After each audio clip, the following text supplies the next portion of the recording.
the three remaining Republican candidates campaigning hard with the primary here just a week away. We heard so far from Senator Ted Cruz. Right now, the GOP frontrunner, New York businessman Donald Trump.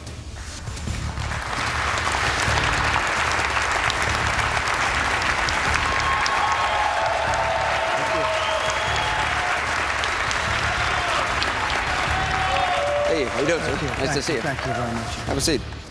Thank you. So we've got a lot of questions from the audience for you on a lot of policy issues. I got to start off with some news of the day topics. Your campaign manager, Corey Lewandowski, charged with simple battery for grabbing a reporter by the arm. Will he continue as your campaign manager? Yes, he will. I looked at the tape. It's my tape. It was one of my places. I have great security and great security cameras. I gave the tape. And frankly, if you look at that, people have looked at it. In fact, I just left another area of Wisconsin. We had a whole big meeting with a whole group of people, big audience, tremendous audience, and they're all shaking their heads. Give me a break. Give me a break. Let me ask you, though. The answer is yes. And by the way, speaking of something else, I watched Ted Cruz. His home state is not Florida. His home state is Texas. It may be Canada, but to the best of my knowledge, it's Texas. So he made that. I was surprised you didn't correct him, actually. Let me ask you about Lewandowski. Initially, your campaign said this never happened. There was no video of it. You came out and said you thought this person was perhaps making it up, this reporter. Lewandowski himself tweeted saying, I never met this reporter. I never touched this person. Now the video shows he clearly did touch this person. Well, whether or not you think it was battery or not. Touch. I don't know what touch means. Well, he said, I never touched this person. And then she says, oh, look at my arm. I mean, did he mislead you as well? Not at all. No, not at all. Look, I didn't know we had all these security cameras all over. By the time I found out, I said, well, this is really wonderful. This exonerates him totally. Now, if it would have happened, she said she went to the ground or something to the effect that she almost went to the ground. She was in pain. She went to the ground. When she found out that there was a security camera and that they had her on tape, all of a sudden that story changed. No, that's not true. She says her story has remained exactly the same. She was knocked a little bit off. Can I read this to you then? Yeah, that she was knocked off balance, but she remained standing. Do you mind if I read you her statement? I mean, give me a break. You know, the problem is everybody dumps people when there's like a sign of political incorrectness. I'm just going to read, if I can find it. She said she was almost knocked off balance, but she said she was almost knocked off balance, right? Here's what she said. You want to read it or you want me to do it? You're a professional announcer. Why don't you read it? The bottom part. The bottom. Now, that's an exact quote from her prior to seeing the cameras, and now she says, oh, I better change my story, I guess. This quote says, I was jolted backwards. Someone had grabbed me tightly by the arm and yanked me down. I almost fell to the ground, but was able to maintain my balance nonetheless. I was shaken. Campaign managers aren't supposed to try to forcefully throw reporters to the ground. She did not go down the ground. No, let me just, okay, before she knows, folks, look, I'm a loyal person. I'm going to be loyal to the country. I'm going to be loyal to Wisconsin. We have to tell it like it is. It would be so easy for me to terminate this man, ruin his life, ruin his family. He's got 4 beautiful children in New Hampshire, ruin his whole everything, and say you're fired, okay? I fired many people, especially in The Apprentice. But look what she says, Michelle Fields, who, by the way, she's not a baby, okay? In her own words, exactly, I was jolted backwards. Well, she wasn't. I mean, she's standing there. Someone had grabbed me tightly by the arm, and yanked me down. She wasn't yanked down. She was like, she didn't even have any expression. If somebody in this audience gets whacked or gets hurt, including me, you get hit a little bit, you go, wow, there's no emotion. Okay, wait a minute. I almost fell to the ground. I almost fell to the ground. She didn't almost fall to the ground. He got in her way. And by the way, she was grabbing me. Am I supposed to press charges against her? Oh, my arm is hurting. You've suggested you Anderson, might. My arm is just killing me. It's never been the same. You've suggested you might. Excuse me. I didn't suggest. Well, yeah, you did. I tweeted. No, I tweeted. Well, I asked a tweet the is a suggestion. Should I press charges? Are you going to? Sure. I don't know. Maybe I should, right? Because you know what? She was grabbing me. And just so you understand, she was off base because she went through the Secret Service. She had a pen in her hand, which Secret Service is not liking because they don't know what it is, whether it's a little bomb or whether so it's it doesn't concern you that initially Corey Lewandowski said, I never touched her, and that turns out not to be true. I don't think he knew her. I mean, based on what I heard, I don't think he really even knew who she was. To the best of my knowledge, they really didn't know each other, or he said he doesn't know her. But listen to this. I almost fell to the ground, which is untrue, but was able to maintain my balance. She had no trouble with her balance because it's right on tape. Nonetheless, I was shaken. Campaign managers aren't supposed to try to forcefully throw reporters to the ground. She didn't go to the ground. She didn't even have an expression on her face. Do you think this Come is on, all Anderson. politically motivated? That could be. I don't know. I look, I'll tell you what, a friend of mine who's in law enforcement said to me, there's probably not a detective in the world that would have done what they did to him. I mean, people in Syria... The state attorney is a Democrat. Excuse me. Oh, really? Oh, I'm shocked to hear that. You know, people are chopping off heads in the Middle East. They're drowning people in cages by 50s. They're drowning. Here's a guy walks. She shouldn't have been touching me, okay? And you saw that she did that. Yeah, she was grabbing me twice. I looked at her. In fact, one of the great pictures is me going like this, like, get away from me. Who is this person? Okay? But my arm, it's never been the same, folks. Never been the same. So let me just tell you, she went through Secret Service, boom. She grabbed me, and he really stepped in front of her. I didn't see the grab. He stepped in front of her. She wasn't supposed to be asking questions because the press conference lasted for 45 minutes and all questions were done, and I was walking rapidly outside. We were walking outside. This is the second time that Lewandowski has touched somebody. He did this to a protester. He grabbed the guy by the collar. Yeah, okay, and something which you actually backed him up on. You said... I back people up, and I back our country up, too. But the candidates who are against you... Did you see what he did to the protester? In fact, there's the video right there. Did you see the sign the protester was holding? No, I didn't. Did you see what was on that sign? No. Do me a favor. Take a look at what was on the sign. Should your campaign manager be laying hands on anybody? Excuse me. Did you see the protester grabbing the woman in front of him with his hands on her neck? Did you see that? No. Okay, take a look. You know what he did? He had his shirt with two fingers like this. And then he let go because security was behind him and they took over. Your opponents are suggesting, on the Republican side, are suggesting that this says something about your leadership, that you're condoning this kind of behavior. I think my leadership is very good. I watched Ted Cruz. I watched him. He didn't even know what state he comes from, okay? I watched him talking about he comes from the state of Florida. Fort Hood is in Texas, by the way. But if you see what he said, I don't know. I was so surprised at you, Anderson, that you let him get away with that. But I'll tell you what. You just take a look. You just take a look at what's going on. I stick up for people when they're right. I would have loved to have fired him. It would have been much easier than talking to you about this all night long. I'd rather talk about the issues, to be honest. But I stick up, right? I stick up for people when people are unjustly accused, and in my opinion, unjustly accused. She's grabbing me. He walks in to stop it. She walked through Secret Service. She had a pen in her hand, which could have been a knife. It could have been just a pen, which is very dangerous. She should not have been doing that. And she didn't fall to the ground. She wasn't dragged to the ground and all of the things that she said, Anderson. I stick up for people, and I don't want to ruin somebody's life. It would have been very easy for me to do so. You know, when I owned Miss Universe, I had the case of a young woman who was very unjustly accused by somebody that you know very well, and I gave her a second chance. And I'm very proud of her. She had a tremendous substance abuse problem, and I'm very very, very proud of her. I'm very proud of the job she did. I want to ask you about another tweet you sent. You sent a tweet over the weekend about the death toll in this horrible terror attack in Pakistan over the weekend. Right. You talked about the death toll, and then you said, I alone can solve. I think I alone, because I know my competition. Look, I know my competition. You alone among the Republican I see Hillary candidates. with Benghazi. You know the famous ad, 3 o'clock in the morning? Guess what? The phone rang. She wasn't there. Unless Sydney called. But you're the only one who can solve terror problems in Pakistan? I mean, Pakistan... Yeah, of the ones that are running, I'm the only one. I know what I'm running. I know the competition. And believe me, I know. I watched Ted Cruz. How, though? I mean, so phony. I mean, you know, I know you have a couple of people out there because he put them in the audience, but it's so false. It's, you know, the whole thing with the 5-second intermissions between sentences. No, yes, I think I am the one to be able to solve the problem. But, I mean, there's problems in a lot of different countries. The problems in the United States. How can you solve the problems all the way over in Pakistan when the Pakistanis themselves are struggling with it? Look, Pakistan is a very, very vital problem and really vital country for us because they have a thing called nuclear weapons. They have to get a hold of their situation. When I see that and when I see it put in a park because it was mostly Christians, although many others were killed other than Christians, I think it's just absolutely a horrible story. But I'm talking about radical Islamic terrorism. I will solve it far better than anybody else running. Let's talk about nuclear issues, because you talked about this in a really interesting article. One of the very, very big issues, I think maybe the biggest issue of our time. That's what you said to the New York Times. You said you worried about the proliferation of nuclear weapons the most. You also said, though, that you might support Japan and South Korea developing nuclear weapons of their own. Isn't that completely contradictory? No, not at all. Look, North Korea has nuclear weapons, and he doesn't have a carrier yet, but he's got nuclear weapons. He soon will have.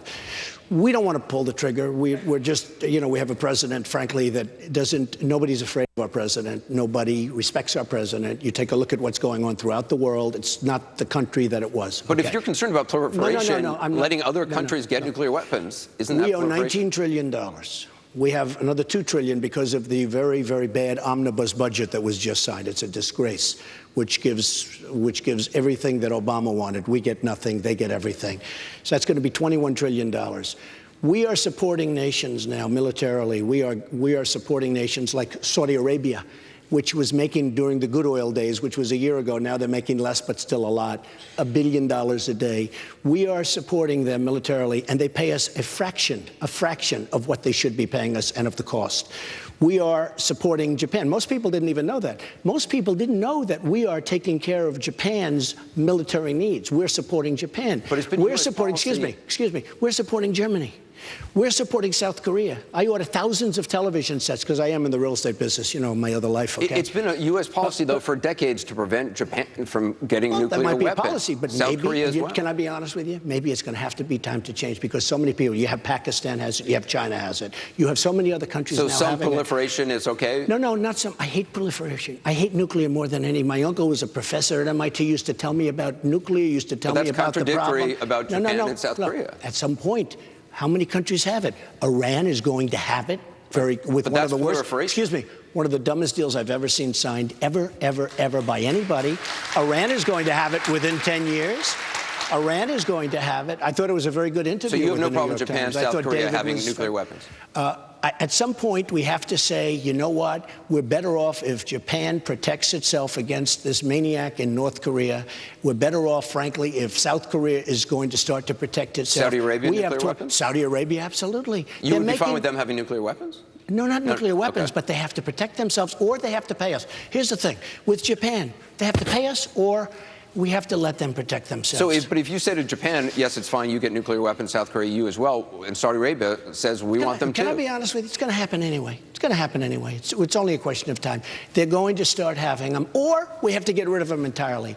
But you have so many countries already, China, Pakistan, you have so many countries, Russia, you have so many countries right now that have them. Now, wouldn't you rather, in a certain sense, have Japan have nuclear weapons when North Korea has nuclear weapons? And they do have them. They absolutely have them. They have no carrier system yet, but they will very soon.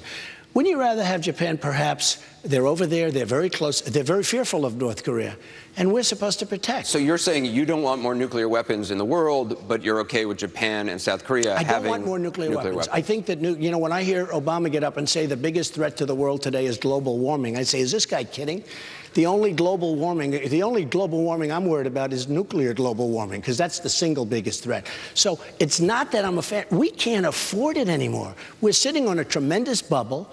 We're going to be, again, $21 trillion. We don't have money. So you have no security concerns about Japan and South Korea getting nuclear weapons? When you see all of the money that our country is spending on military, we're not really spending it for ourselves. We're protecting all these nations all over the world. We can't afford to do it anymore. But isn't there benefit for the United States in having a secure Europe? Isn't there benefit for the United States in having a secure Asia? There's a benefit, but not big enough to bankrupt and destroy the United States, because that's what's happening. We can't afford it. It's very simple. Now, I would rather see Japan having some form of defense and maybe even offense against North Korea, because we're not pulling the trigger. Now, the bottom line on North Korea is China, if they wanted to, they're a tremendous supplier of North Korea. They have tremendous power over North Korea. If they wanted to, if they weren't toying with us, Anderson, China would be the one that would get in and could make a deal in one day. Okay? I want to bring it to the audience just a moment. Just the last question before we do. I got to ask you about this back and forth between you and Senator Cruz about wives. After saying that you were going to spill the beans about Heidi Cruz, you retweeted an unflattering picture of her next to a picture of your wife. I thought it was a nice picture of Heidi. I thought it was fine. Come on. I thought it was fine. She's a pretty woman. You're running for president of the United States. Excuse me. I didn't start it. Oh, but I didn't start it. But, sir, with all due respect, that's the argument of a 5-year-old. I didn't start it. No, it's not the. Yeah, no, it's the argument of a 5-year-old is he started it. You would say that. That's the problem with our country. Every parent knows a kid who says he started it. Excuse me. No. That's the problem. Exactly that thinking is the problem this country has. I did not start this. He sent out a picture, and he knew very well it was a picture. He didn't send out a picture. It was an a picture of a anti-Trump cover story, Anderson. Super PAC. It was a out. cover story of a picture taken by Antoine Verglas, one of the great photographers of the world, by the way. My wife was a very successful model, like one of the most. It was a picture for the cover of GQ, which is a decent, which is a very good magazine. This wasn't even it wasn't even a pro Cruz super PAC. It was an anti-Trump super PAC. They were Romney people. Romney is, you know, very embarrassed that he did so badly 4 years ago. The guy choked like a dog and he lost an election. He sent it out? No, everybody knows he sent it out. He knew the people in the super PAC. He knew that I would be willing to bet he wrote the phrase, you know, this is, would you like to have this as your first lady? And a lot of people said yes, actually, if you want to know the truth. But she was a magnificent model. She took a picture with one of the great photographers of the world. They put it on GQ. All of a sudden, we see this picture going all over to Utah just before the election. And by the way, when he said, we had a big day, we won Utah. Excuse me, I won Arizona with far more delegates. And as you probably saw 25 minutes ago, so maybe you didn't see it, the vote was just counted in Missouri, and I won Missouri, too. Congratulations. Good. But pick up another 12 or 13 delegates. I've interviewed your wife. She's lovely. She's, you know, very intelligent. Heidi Cruz, I haven't interviewed her. She seems like, you know, a very intelligent, very accomplished person as well. Can you just leave wives out of this? Absolutely. I'd like to do it. But why retweet? Okay. Why I would love retweet to somebody? Do it. I really would rather talk about nuclear proliferation. I know, but you act as if it's a slightly more is important not subject. an endorsement. Let me just tell you something. I would love to do it. I didn't send the photo to everybody in the state of Utah. He did. He knew about it. It was his people. It were his friends. It was a PAC that's very friendly. Do you have to retweet some random person sending you?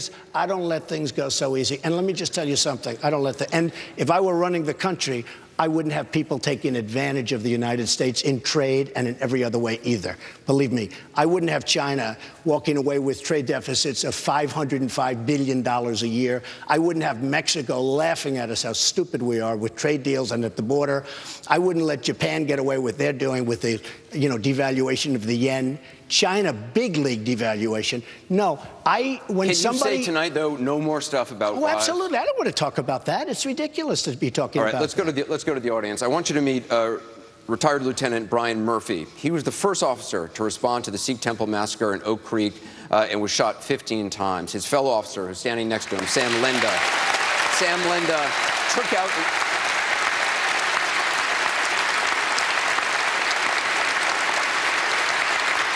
Great.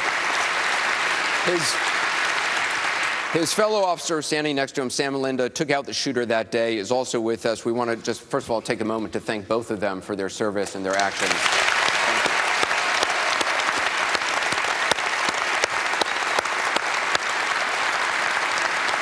Brian has a question for you tonight. He says he likes Governor Kasich, but he's still undecided. So, Brian? Good evening, Mr. Trump. I have a question. In light of the Brussels and Paris attacks, one of the quickest knee-jerk reactions is the backlash against specific minority religious groups. This, in turn, brings about things that cause damage all over. In Milwaukee, you heard about the Sikh temple shooting. 6 people were killed. 99% of the men in the United States who wear turbans are actually Sikh and not Muslim. How would you suggest we help educate the public and not alienate these groups? And at the same time, how do we protect the constitutional rights of minority groups like the Muslim, Sikh, Hindu, and Jews while still addressing radical Islamization? Well, Brian, thank you for the question. We have a tremendous problem with radical Islam, whether we like it or we don't. We have a president who won't talk about it. I mean, Ted was saying the same thing. We have a president that won't talk about it. Why he won't talk about it, perhaps only he knows. But it's a disgrace what's going on. We have a serious, serious problem. And when I called for a temporary ban, I thought that was a very bad thing for me to do politically, but I felt I should do it. And I didn't know that I would go up in the poll as opposed to down. I did that because I really felt there had to be something done. That was after the horrible San Bernardino, California situation, after, obviously, Paris, which was terrible. You know, we talk about Paris with the gun-free zones, and we talk about Paris with their strong gun laws, by the way. Nobody had guns except for the bad guys. If we would have had guns on the other side, going in terms of Second Amendment, having to do, if bullets were, and the same thing with San Bernardino. If bullets were going in the opposite direction, you wouldn't have had the problems that you had in those two places, that I can tell you. So I think we have to be extremely careful with our Second Amendment, and we have to cherish our Second Amendment. Very important. But I would say this. When I called for the temporary banning, we have to look at it. We have a serious problem. I think you'll admit that, Brian. We have a very, very serious problem with radical Islam. And if we don't want to discuss it, and if we don't want to look at it, we're never going to solve the problem. We have to be extremely strong with ISIS. We have to wipe ISIS off the face of the earth so fast and so violently. We have no choice. We have no choice. And I was against the war in Iraq, okay? I am not a fast trigger. I'm exactly the opposite of that. We should have never gone in and destabilized the Middle East. But I will tell you this. We got out, Obama got us out very badly. Instead of leaving some troops and instead of giving a date, instead of, you know, the exact time. I would say this, though. We have no choice but to look at that. We have to be very, very vigilant, very smart. And frankly, Brian, we have to be very, very tough because it's only going to get worse. Thousands of people are being allowed into this country over short periods of time, coming supposedly from Syria. We have no idea who they are. We have no idea where is their paperwork. They have no paperwork. They have no identification. They're coming into this country, and it's going to be a big, big problem. The other, though, part of Lieutenant Murphy's question was about protecting the rights of minority groups, of Muslims, of Sikhs, of Jews, and others inside the United States. I want to do that also, and I do want to do that. But at the same time, we have to recognize we have a serious problem. Well, let me follow up on that. You said you would agreed the other day, I think you said you agreed with Senator Ted Cruz's proposal in the wake of the Brussels attacks that law enforcement should, and I quote, patrol and secure Muslim neighborhoods before they become radicalized. I talked to him about this in the last hour. Bill Bratton, Commissioner, the Chief of Police in I like very much. In your home city, Chief of Police under Giuliani, as well as now de Blasio again, also back out in L.A. He said about Ted Cruz's proposal, we do not patrol and secure neighborhoods based on selective enforcement because of race or religion. Mm-hmm. Is he wrong? I think we have to be extremely vigilant in those areas. I think we have to look very seriously at the mosques. Lots of things are happening in the mosques. That's been proven. You look at what's going on in Paris, where mosques are being closed, okay? And we have to look very, very seriously. There's a lot of Muslims in America who hear that. We got it saying, you saying we got to look seriously at the mosques. Let me just tell you something. Okay. And get worried. In San Bernardino, people knew what was going on. These two people, he probably became radicalized through her, who knows? And frankly, right now it doesn't matter. But these two people went and killed their coworkers, et cetera, in their apartment or their house, in their place where they lived. They had bombs all over the apartment. Do you trust? They had bombs on the floor. Many people saw this. Many, many people, Muslims, living with them in the same area. They saw that house. They saw that. One didn't want to turn him in. He said, I don't want to turn him in because I don't want to be accused of racial profiling. He saw bombs all over the apartment, okay? It's just an excuse. Do you trust it's a legal Muslims excuse. in America? Do I what? Trust Muslims in America? Many of them I do. Many of them I do, and some I guess we don't. Some I guess we don't. We have a problem. And we can try and be very politically correct and pretend we don't have a problem. But, Anderson, we have a major, major problem. This is, in a sense, this is a war. I mean, special nobody patrols wants in to call Muslim it a war. neighborhoods? Excuse me. Nobody wants to call it a war. It's a war. There's a war. The difference is it's not like you're fighting Germany or Japan where they have a uniform, we have a uniform, everybody has a different uniform. We don't know where these people are. I want you to meet Jeff Johns. He's a financial consultant. He's said he is on the Trump train as of this month. I like him. I like him very much. I knew you would. I like him. Thank you for coming to the great city of Milwaukee. Thank you, Jeff. Mr. Trump, you have a high net worth in the billions of dollars, but many people don't think that you're a successful businessman. They refer to your inherited wealth and how it's just pace the average market index. Mr. Trump, what do you say to those people that do not think that you're a successful businessman? I love the question because it's such lies. I started off in Brooklyn. My father was a builder in Brooklyn. Brooklyn had not a lot of value. Brooklyn was not a great place to be. I wanted to always go into Manhattan. My father, my first deal was, and my first loan was $1 million from my father, which was a loan I had to pay him back. I did numerous deals in Manhattan. My father said, don't go into Manhattan. It's not our territory. We can't do that. It's not for us. I started off with a very, very small amount of money. And by the way, when my father passed away, remember, I have a total of 5 in my family. So we have brothers, sisters, split. And when my father died, by that time I had already built a great fortune. And my father didn't leave a great fortune. It was Brooklyn and Queens real estate, and it wasn't a great fortune. But now what they do is they build it up like, oh, he left Donald money. I started off, and you understand, you know the true answer because you're somebody that understands me and you understand where it started. I started off with $1 million, and now I'm worth over $10 billion. And I filed my papers with the election committees, with the federal election, and people in your world, in your profession, are down there or have been down there all the time, and they can't believe how great those papers are. Very little debt, some of the greatest assets in the world, and very importantly, tremendous cash flow. And I don't say that in a bragging way. I say that because that's the kind of thinking that our country needs. And I want to say this. Before my father died, he said, everything Donald touches turns to gold. It's absolutely, he was so proud of me. But I borrowed very little money from my father. What I did borrow, and the thing that really helped me with my father, was his knowledge. He was an excellent negotiator. He was an excellent builder. But he built in Brooklyn and Queens.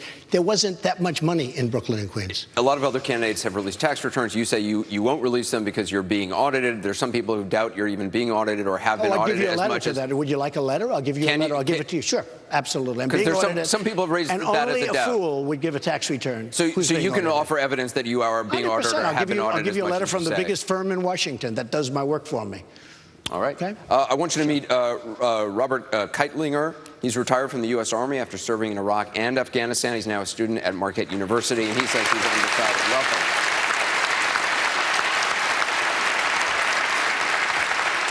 Robert? Good evening, Mr. Trump. In your opinion, what are the top 3 functions of the United States government? Say it again. In your opinion, what are the top 3 functions of the United States government? Well, the greatest function of all by far is security for our nation. I would also say healthcare. I would also say education. I mean, there are many, many things. But I would say the top 3 are security, security, security. We have to have security for our country so that we can continue to exist as a country. We are in danger. Thousands and thousands of people are infiltrating our country. We don't know who they are. There is a very vicious world. We're living in a very vicious world. And we're doing something that is against a lot of very smart people's wishes. I can tell you it's totally against my wishes. So top 3, you're saying security? Security. I would say, I say all top 3 are security. But healthcare, education would be probably 3. That would be top. And then you can go on from there. But the military and the secure country, so that we have a country, believe me, we've never been in a position, in my opinion, where our country is so vulnerable. Our military has been eaten away. When General Oriano left recently, a year ago, I was watching him on maybe your show, one of the shows, and he said that the United States Army, the United States military forces have never been so, and I think he used the word depleted, but basically he said they're exhausted. So just to follow up, though. That's a pretty sad commentary. And honestly, even though he was retiring at the time, and I had a lot of respect for him, good man, but even though he was leaving at the time, people shouldn't say that because you're giving the enemy ideas. But if I get in, our military will be bigger, better, stronger than ever before. It's the cheapest thing we can do. So in terms of federal government role, you're saying security, but you also say healthcare and education should be provided by the federal government. Those are 2 of the things. Yeah, sure. There are obviously many things. Housing, providing great neighborhoods and safe neighborhoods. Because aren't you against the federal government's involvement in education? Don't you want it to devolve to states? No, I want it to go to state. Yeah, absolutely. So that's not part of what the federal government's role should be? The federal government, but the concept of the country is the concept that we have to have education within the country, and we have to get rid of Common Core, and it should be brought to the state level. Absolutely. And federal health care. run by the federal government? Healthcare. We need healthcare for our people. We need a good Obamacare is a disaster. But is that something the federal government should be doing? The government can lead it, but it should be privately done. It should be privately done. So that healthcare, in my opinion, we should probably have, we have to have private healthcare. We don't have competition in healthcare. The problem that we have in our country is we don't have competition. It's made because the politicians, oh, by the way, I'm self-funding. I am self-funding, so the healthcare companies aren't taking care of me, but they're taking care of everyone else. Wait one second. We don't have bidding. We don't have competition in healthcare, and it's a disaster. Obamacare, if you take a look at your premiums, they're going up 35, 45, 55%. And the deductibles are so high, you'll never get to use it. You always say you're self-funding. How much do you think your campaign has cost so much? In the past, you've said 25 million. I'd say I'm in right now for I'm in for about $35 million right now. Okay. We take the small loans, the people that send $17.50 or $250, even $1,000. You solicit those on your website. No, I sell hats and shirts. No, but you do solicit donations on your website. I don't really think so. I think, yeah, you do. You have okay, two spots where you do. Whatever. It's peanuts. Okay, it's not peanuts. It's $7 million. It's a lot of money. I'll tell you what I've done is I'm in for about $35 million. It's about a third of your campaign is funded by other people. No, it's not a third. Whatever the hats are, they also cost something. I mean, they according to the FEC, you've raised more than, I think, $7 million last time I checked. Let me put it differently. From individual donations? I am not soliciting money from insurance companies and from lumber companies and from banks and from, if I did, I would have made Jeb Bush look like a baby. I have turned down more $10 million offers. Just the other night, I'm in Florida, and a very, very rich friend of mine comes up. Donald, I'd like to give you $10 million. I'll give you anything you want. You've actually been loaning your campaign a lot of money. Are you going to have your campaign pay you back at some point? I doubt it, but it just seems to be the way it's But that's done. A possibility? You'd have your campaign pay you back? Can I be honest? Yeah. Never even thought about it. Okay. Never even thought. It just seems to be the way the lawyers set it up. But I am in right now, I put in my money, about $35 million. I think in terms of small donations, I think we've received $6 million up till this point. And a lot of that is, a lot of that's the selling of merchandise and things like that. I want to... There's no influence over me. It's not like the banks are giving me money and I'm going to do favors for the banks.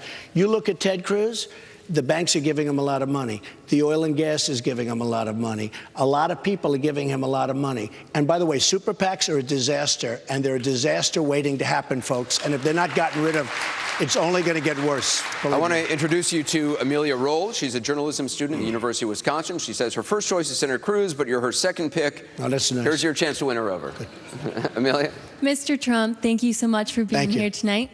Mr. Trump, in a recent interview with the Washington Post, you said that the U.S. should become a diminishing presence in NATO. Absolutely.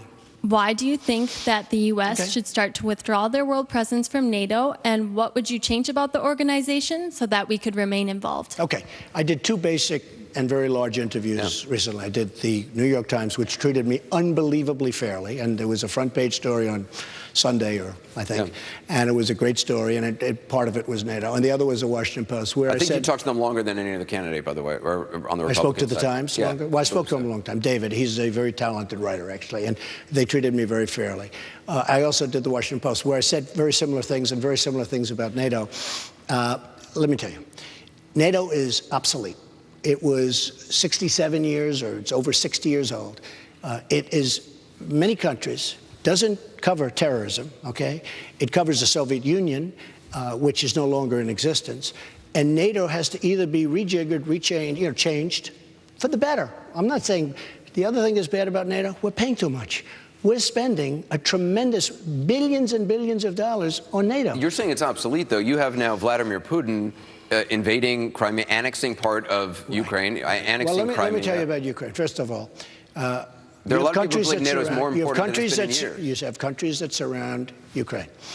They don't talk. They don't seem to have a problem. I'm not saying go in. I'd say you'd be very strong.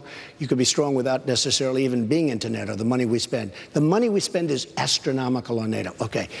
You really believe NATO is obsolete? I think it's largely obsolete. Yeah, it's got to be changed. It's got to be. You don't talk about terror. Our single biggest threat right now is terror. Okay. Now that's an amorphous term, but it's terror. Our single biggest threat. So you would like to see an organization revamped, either NATO revamped or NATO. another. Now, if you do that, you're going to obviously have to add different nations in, because you have nations that aren't in NATO that are very much into the world of terror, both in terms of causing it and receiving it. So you probably have to either start something or you have to do something. When you look at Brussels, hey, look, you remember a couple of months ago, I made a statement about Brussels. I said it's a hellhole. That's because it's a very big financial capital. Many of my friends are there. They know exactly what's going on. I haven't been there in many years. I was there. It was a beautiful city. Now it's not good. And I said it was a hellhole. The New York Times attacked me rather viciously for calling a place a hellhole. 2 months later, we had the attack, and it turned out I was right. It's a hellhole. And on Twitter and all over the place, they're saying Trump was right, Trump was right. I understand this stuff. I mean, I really do understand this stuff. NATO is obsolete. Now, that doesn't mean it can't be rejiggered and it can't be fixed and made good, or and for you, it's that's largely a financial component, that when you talk about rejiggering we're paying too much. You have countries in NATO, I think it's 28 countries. You have countries in NATO that are getting a free ride, and it's unfair. It's very unfair. The United States cannot afford to be the policeman of the world anymore, folks. We have to rebuild our own country. We have to stop with this stuff. You have, as an example, Ukraine. You don't have Germany talking about Ukraine. You don't have many of the countries in NATO talking about it. It's always us. We're always the first one out. We have very big problems in our country, very, very big problems. NATO has to be either changed or we have to do something. And we shouldn't be paying most of the cost of NATO, because it's unfair. It's unfair to our taxpayers and to our people. We got to take a quick break. We're going to have more with Donald Trump right after the short break, when our 360 Republican Town Hall continues from the Riverside Theater in downtown Milwaukee. Stick around.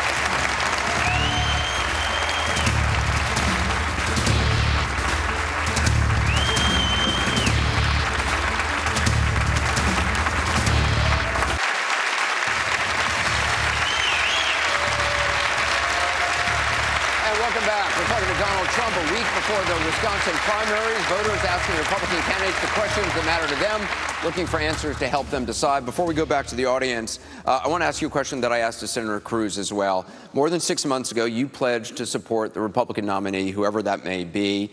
A lot has changed since then. It sounded, when I was pressing Senator Cruz on it, sounded like he was saying he'd have a hard time supporting somebody who went after his wife. Honestly, he doesn't have to support me. I'm not asking for support. I want the people's support. Do you continue to pledge whoever the Republican nominee is? No, I don't anymore. Look, you don't? No, we'll see who it is. You won't promise to support the Republican nominee? And he was essentially saying the same thing. Let me just tell you, he doesn't have to support me. I have tremendous support right now from the people. I'm way over 2 million votes more than him. I have many, many more delegates than him, like many, many more delegates. As I said before, he was talking about his great victory the night Utah. Well, I won Arizona, many more delegates, many, many more delegates. I don't really want him to do something that he's not comfortable with. Just like I can't imagine Jeb Bush. Look, I beat these people badly. I beat Jeb Bush. I beat the governor of this state. The governor of this state came in. He was favored to win. He was at 22 points. Then he said something bad about me, and I hit him very hard, and he went boom. And he left the race. He was very early. Just so I'm clear, I don't want to make people uncomfortable. I don't need their support. Now, maybe it'll be a negative, maybe it won't. So the pledge you took is null and void. The idea of supporting whoever the Republican nominee is, you say you will no longer guarantee that you will support the Republican nominee. I have been treated very unfairly. Look, I won the state of Missouri, right? No, I have. Cruz people. I've been treated very unfairly. I'll give you an example. Unfairly by who? I think by basically the RNC, the Republican Party, the establishment. You have a guy like Mitt Romney who lost miserably, who did a terrible job. He ran a horrible, horrible campaign. The last month of that, I helped him. I raised him $1 million. Do you think the RNC is plotting to take this away from you at the convention? I don't know. I don't know. I mean, we'll see what happens, but I think you'd have a lot of very upset people if that happened. Just so you understand, when Romney came out against me, he ran one of the worst races in the history of presidential politics. He ought to sit back and root for us instead of being a negative force. And we have, others also. I'm bringing millions. The biggest story in all of politics worldwide right now, and I think you might agree to this, is what's happened. Millions of people are coming in and voting, in all fairness, for me. And watching and being involved in the process. And all of this. Your ratings tonight will be excellent, right? The debate you had were 23 million people. If I don't want to say this braggingly, I'm just telling you, if I weren't in it, you would have had, your decision, what, 4 million people? In the off chance that you're not the Republican nominee, what would go into your decision of whether or not you would support the Republican I'll see who it is. I mean, I'm not looking to hurt anybody. I love the Republican Party. If it was Senator Ted Cruz, would you support that? Look, here's my thing on Cruz. A lot of nasty things have been said. I'm a very honorable guy, and I'm a very honest guy. I would have never done what he did to Ben Carson, who, by the way, endorsed me.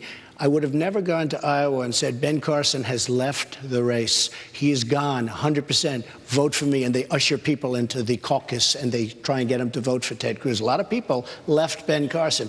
Ben Carson's an honorable guy. That was a terrible thing to do. There were other terrible things to do. And I honestly, I watched him tonight with you, and I watched how tormented he was when you asked him that question. I don't want to have him torment. I don't want to have him be tormented. Let me just tell you, I don't want his support. I don't need his support. I want him to be comfortable. Now, if he wants to support me, that'd be wonderful, because I think I'm going to win. But let me just tell you, I watched him, skirt around like any politician would, skirt around the issue. I don't want to make people like Jeb Bush, like Ted Cruz, like Governor Walker. I mean, Governor Walker, I hit him very hard after he hit me, but I hit him very hard, and I drove him out of the race. I drove Jeb Bush out of the race. I drove Rand Paul out of the race.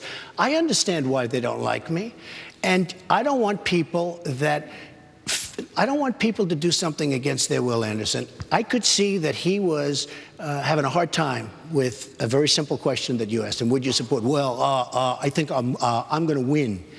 Okay, he doesn't have to do it. He doesn't have to support me. I really don't believe I need his support. I'd love to have everybody support. You know what? I'm a unifier. Believe it or not, I'm a unifier. If there was a contested convention, someday you will see that. If there was a contested convention and you didn't get the nomination and someone else was brought in, Paul Ryan, for instance, would you support? Well, let me explain. So he was very nice. He called me the other day last week, and he was very nice. But then I read reports that he's having meetings with people about, some clandestine things. Let's see what happens. But he was very nice when he called, and I assume he's being straight with me. I hope he's being straight with me, because what he said was very appropriate. I'm the front runner by a lot. I'm beating Ted Cruz by millions of votes, millions of votes. The Republican Party is it's a phenomena. And this was not going to happen with the Republican Party. People that never voted before, Democrats and independents, are pouring in and voting for me. In Louisiana, you won. I won. But Ted Cruz to show you how corrupt the system is. more delegates. You threatened to sue. I won. Well, I'm going to see. I mean, I never heard of that before. I'm an American. If you win an election, you're supposed to win. Isn't that just sour grapes? Didn't he just outworked you on the ground in getting delegates? Well, look, in Missouri, it was just announced I won. I figured, in fact, they actually found that after a tabulation that I got 300 and some odd more votes than I had the first time, which is, after 2 weeks or 3 weeks of tabulation, which gives me another 12 or 13 delegates. It was just announced a little while ago, just before I went on the air. I will say this, Louisiana. I went to Louisiana. I have a great relationship with the people of Louisiana. They're great people. I won the election. I was down there the night before. We had an airplane hangar. You wouldn't believe it, packed with people screaming. I won the election. And then it's all about the delegates. So I won. And then I find out that I got 10 votes less, 10 delegates less than the guy who lost. I beat him rather easily. But those are the rules. I mean, his campaign had a better ground game in Louisiana. I don't know. I don't call it a ground game. I call it they were able to bad get politics. more delegates. I call it bad politics. When somebody goes in and wins the election and gets less delegates than the guy that lost, I don't think that's right. All right, I want you to meet Jim Zeiser. He's the CEO of a valve manufacturing company that's been in the family for 3 generations. He says he's undecided. He's leaning in your favor. Jim, thank you. Good. That's what I like to hear. Hello, Mr. Trump. As a world leader or any leader, you need compassion and a willingness to make compromises. Can you give me an example of a time you have learned from your behavior and changed the way you have done something going forward? Yeah. I am somebody, Jim, thank you. I am somebody that believes in flexibility. And if you notice, Ted Cruz, and mostly him, he says, he will change, he will negotiate, he will this. Look, you don't have to stand on the floor of the United States Senate for a day and a half and rant and rave while all the other senators are laughing at you. And by the way, not endorsing him. Senator Jeff Sessions, one of the most respected men of the Senate, endorsed me. And frankly, and he's a great man. And by the way, Jeff Sessions is a great man with great, great knowledge.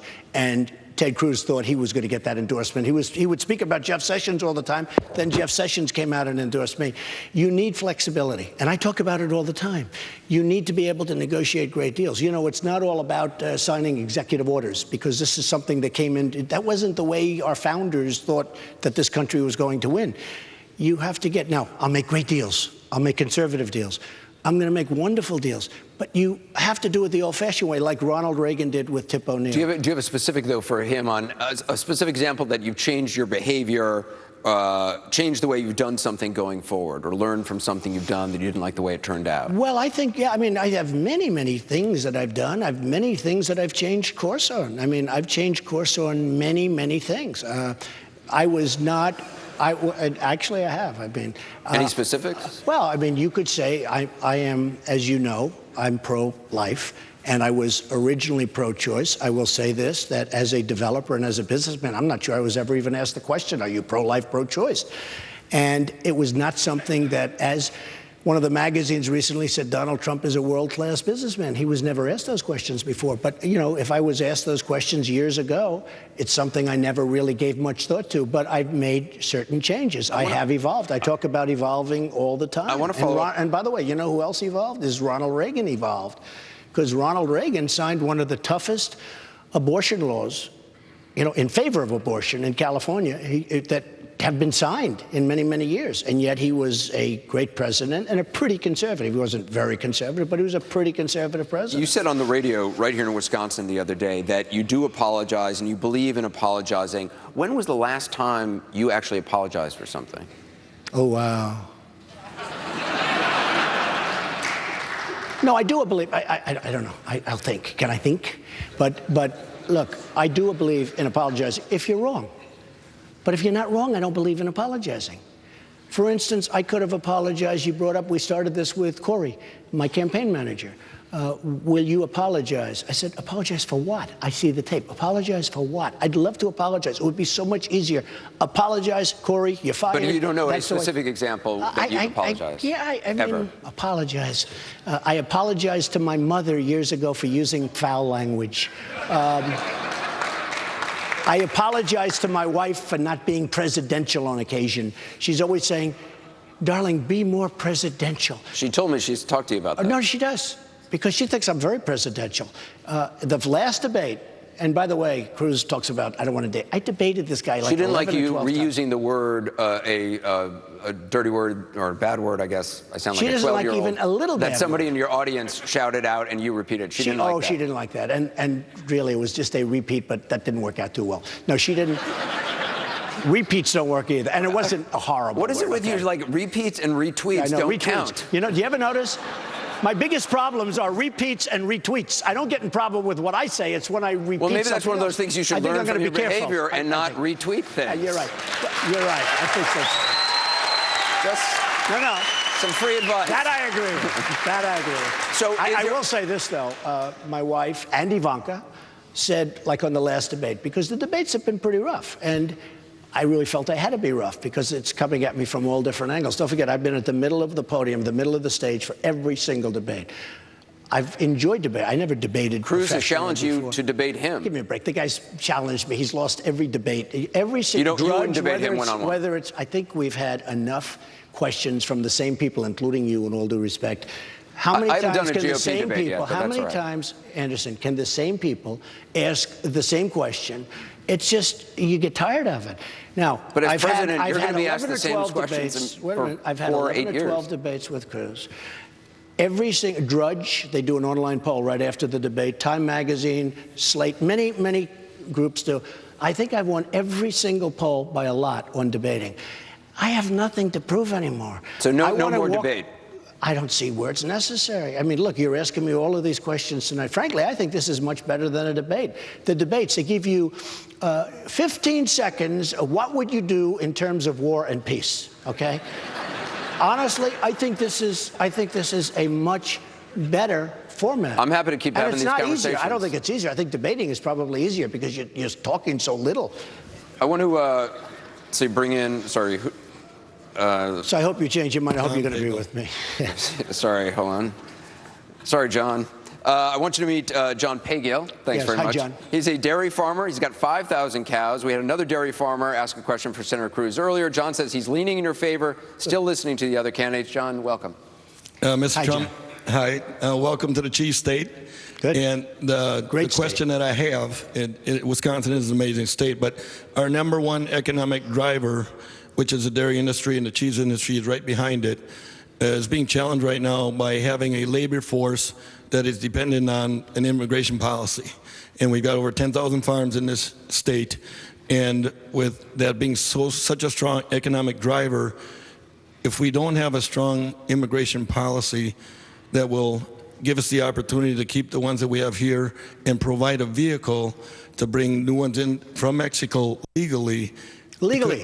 Legally. You said the word. Yeah, but can you develop a policy that will give us that, give us the people that we have here to stay here and do the jobs, and create a policy that can bring people in to fill the jobs? We're down to a 3.5% unemployment rate north of Milwaukee, so that we can't steal any more people from somebody else's industry, because that's what everybody's doing at this point. So how do we fill the jobs, and they're good-paying jobs? How do we fill those jobs? Okay, so here's where you are. You're in the same position as the California grape growers, because they need people to come in, and it's seasonal in that case, very seasonal, less seasonal in your case, but still seasonal. And people will be able, if they can't get, people will be able to come in legally. See, you said the word. Right now, we have illegal immigration. We have illegals all over the country. We have at least 11 million. Some people think it could be 31 million. It's somewhere in between. It's probably 12, 13, 14. We have no idea what we're doing. If you have an industry like California grapes, like perhaps what you're talking about in Wisconsin, we're going to let people come in, but they're going to come in legally. They're going to come in through a visa program, and they're going to come in legally. And it's going to work out beautifully. You will not be affected. We don't want to affect businesses. We want to grow businesses.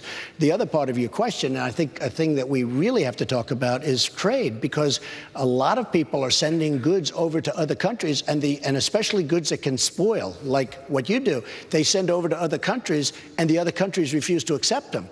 And yet we accept their goods without tax, without anything. We are going to straighten out our trade policy so that you're going to get a lot more business. We've got time for one more question from the audience. This is Andy Bowen. She's from Shorewood and homeschools her 2 daughters. She says she's leaning in your favor for the primary next week. Andy, welcome. Thank you. Hi, Andy. Thank you. Hi, Mr. Trump.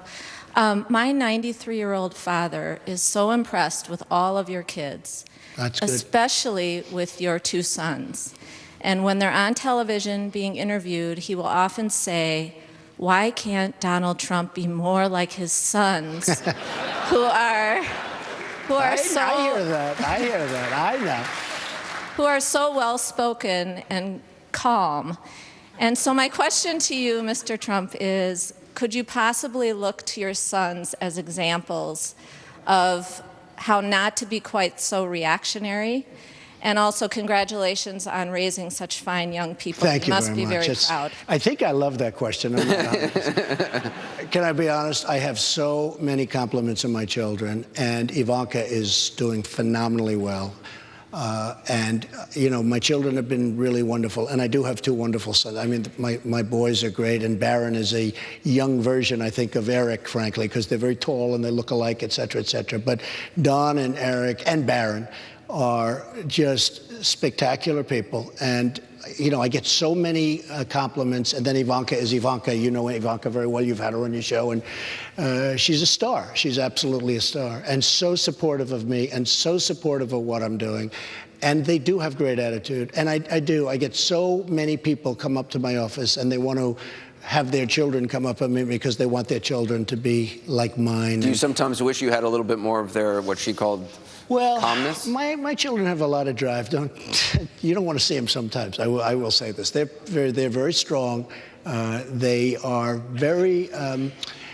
They have great heart. They have great heart. All of my children have a wonderful, wonderful feeling for people. They love people. That's why they want me to do what I'm doing, because they know I do it well. They know I'll bring the country. You know, we have the expression, make America great again. They know I will make America great again. The world isn't going to take advantages of us anymore. You look at what the world is doing to us at every level, whether it's militarily or in trade or at so many other levels.